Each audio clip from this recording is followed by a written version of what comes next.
Group 28, and we will be covering elections in developing countries with a focus on the impact of information technology. Today we will be covering the history of technology use in the world. We will move on to its advantages and disadvantages that it brings. Later we will focus on a case study of elections in Pakistan, and will conclude with the future use of technology in elections in developing countries. The use of technology for elections began over a century ago with mechanical voting machines. These evolved into a variety of electromechanical systems, including the punch card vote tabulation machines, made infamous in the US presidential elections in 2000.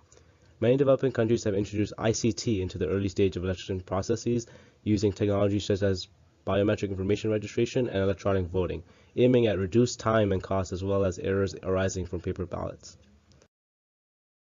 Another aspect to consider is overall political engagement in developing countries, and to understand its relations to elections in those countries.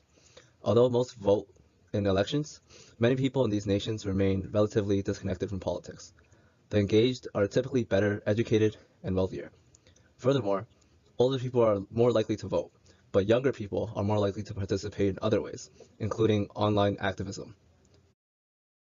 Technology can have a major impact on elections as early as the campaigning phase, as it advances the way of political communication, facilitates the spread of news and election trends, and encourages participation.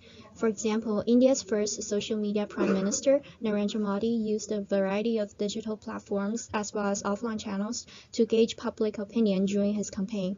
He made the citizens of India aware of their voting rights and tried to connect and engage the massive population of youth through social media. With social media presenting an excess of information, it becomes more difficult to distinguish between accurate and false representation of candidates. In addition, some governments limit the social media exposure of opposition parties to the public through censorship and filtering, thus skewing the voting results. Technology is also used during the election process, including voter registration, regulation of party and candidates, reaching voters, voting operations, as well as corporate management. Technologies such as electronic voting machines or EVMs offer certain opportunities such as efficiency in vote counting, minimizing human error, as well as making it easier to report results. However, they do have some challenges such as their cost, such as their IT requirements, including software and hardware requirements, as well as accessibility in remote areas in the developing countries. In 2015, Mail and Guardian Africa reported that at least 25 countries in Africa have tried an electronic component of one kind in their voting systems, and many have failed spectacularly because of their vulnerability to glitches and manipulation. Infrastructure is not as reliable either. In Kenya, for example, many of the classrooms used as polling stations lacked electricity, and laptops deployed as part of the biometric kits ran out of the battery just an hour before the polling began. Another aspect to consider is the access of technology to the public, as can be seen in this image.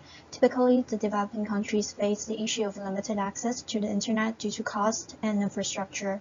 For example, countries in Africa and South Asia lack of reliable and affordable internet access.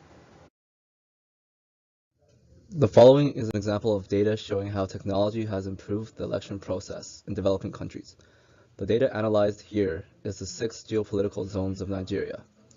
Looking at the tables, the difference is very clear to say that the 2015 elections conducted with the smart card reader has reduced electoral fraud in the 2011 elections. For instance, the PDP in Elbia State in 2011 scored over 1 million, and in 2015 the same PDP in Elbia scored just over 300,000. The group decided to focus on a single country, Pakistan, to understand its election process and how technology has impacted it. In interviews conducted with Dr. Mufti at the University of Waterloo, the professor mentioned a number of challenges with elections in Pakistan, such as the delay of voting results being published, access to voting booths, rigging of elections, uneducated voters and political officers and facilitators. The audio of the interview is attached to the presentation.